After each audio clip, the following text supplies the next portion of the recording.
So in this week's episode of Make It with Calvin, me and the crazy people behind me are going to use these tools to hack up this perfectly good layout module. What can possibly go wrong? Hey Scott, what can possibly go wrong doing this?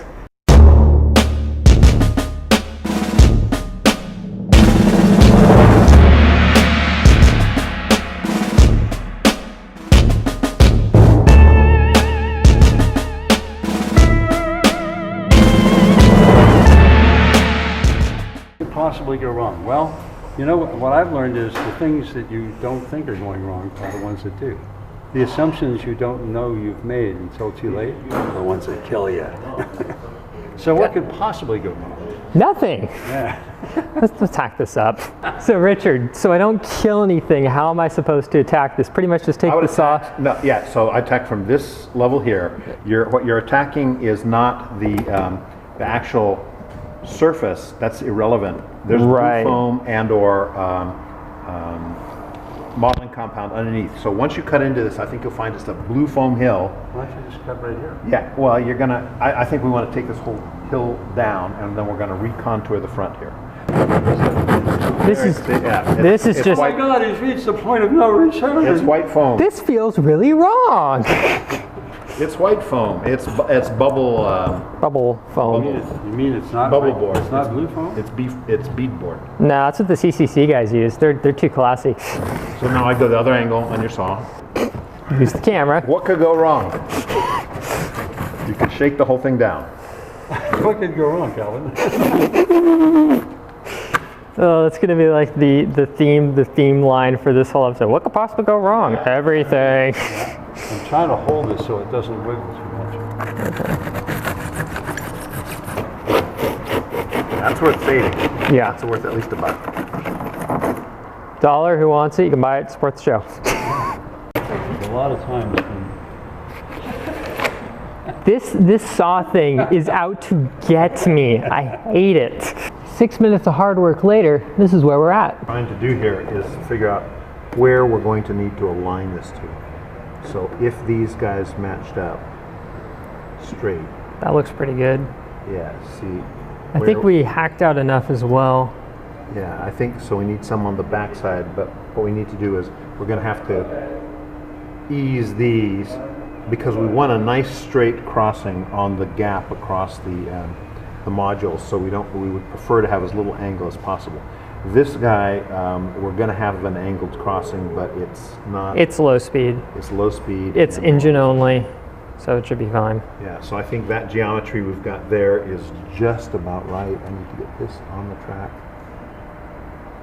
Okay, so at this point, you can obviously see that we've torn out the original track work that was in here. We didn't need it.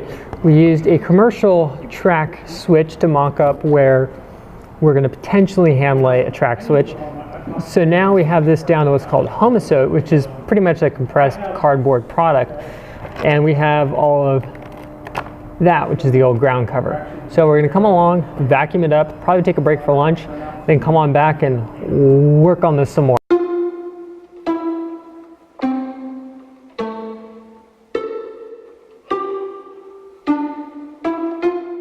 Okay, so we're back from lunch, and one of the club members was nice enough to bring along some really, really nice track turnouts, also known as switches.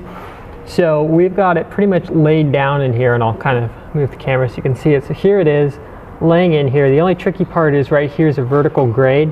So we're hoping it'll be smooth enough that things can run in there, then it can run along, and then we can switch around rail cars on the other module.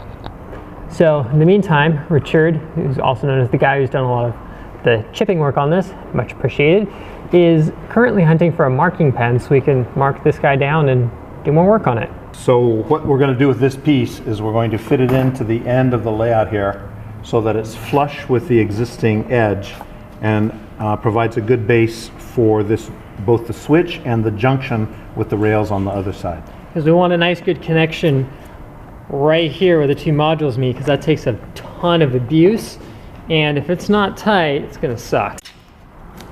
So Richard's using very high-tech tooling here.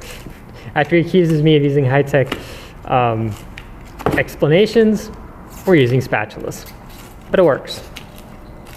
Brute force. Heck yeah. I mean, we did joke about a hammer at the beginning. Hammer. We want something with some heft.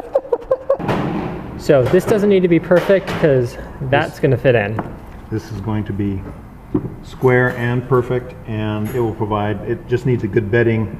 All the stuff nobody sees that goes into making those sweet layouts. So this is Sureform, and it has the ability to pull the foam in a very controllable manner, so we can reduce the height here just enough to get that nice flat piece of wood in there, and without taking big gobs of foam out, which is not what we want. No.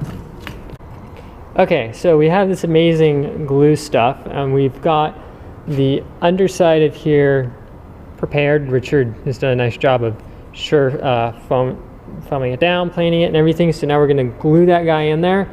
Then we're going to work on, hopefully, the turnout, which will live somewhere about there. So this Rue glue is a special plasticized glue, which has the unique ability to join dissimilar materials.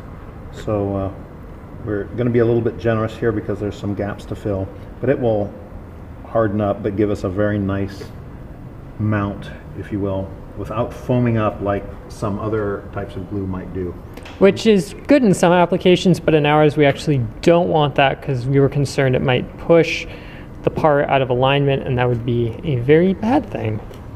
So there we are, we've got it bedded. I'm just going to adjust it so that it's as level as I can eyeball it, and then we can be able to come back and fix these gaps with other glue, and we'll match this end of the other track when we lay track across that. And right now what we're doing is we're setting up the tracks that feed from the turnout over into this module. There's going to be a gap right here because that's where the module seam is, but we're just trying to make everything line up approximately at this point. Lined up and level. Did a nice little locomotive trap. Which we're going to fill with this plate of, this is actually cork board material, so it's a wood composite product with a layer of cork over the top, which gives us a very, very flat surface. And we'll put that in there. We're going to fill underneath it and make sure we have a very nice and smooth transition to the piece that we have on the other side, so that when we match these up, that the track will flow across it without any interruptions which might throw the engine or the cars off the rails. Should be noted that this track is laid directly on top of bead foam, which is pretty much like a big no-no in model railroading. It's okay to do it on top of pink foam or blue foam because it's more dense, but bead foam is just so rough, it's just So not a rough good and idea. so soft. Bad idea. It's good for scenery though, but that's it. Okay, so a lot of spackle later, we've decided it would be very wise to actually use a thin piece of wood in here as a spacer. So we got the spackle, piece of wood, then the humusode, you know, rebuilding things the right way. It's worth the effort. Okay, so here we have the spackling compound being put down on top of everything. Richard's doing an amazing job of this. He is the man.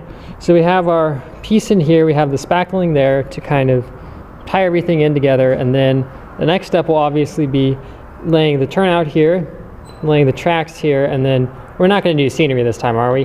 No. Nah, that's another video for another time, but we've gotten, over the course of today, I mean, honestly, considering that we started this around like 11 in the morning, and it is currently 3 o'clock right now, and we took about an hour lunch break. We've actually gotten a lot done considering this wasn't on the agenda originally, but well, that's getting done.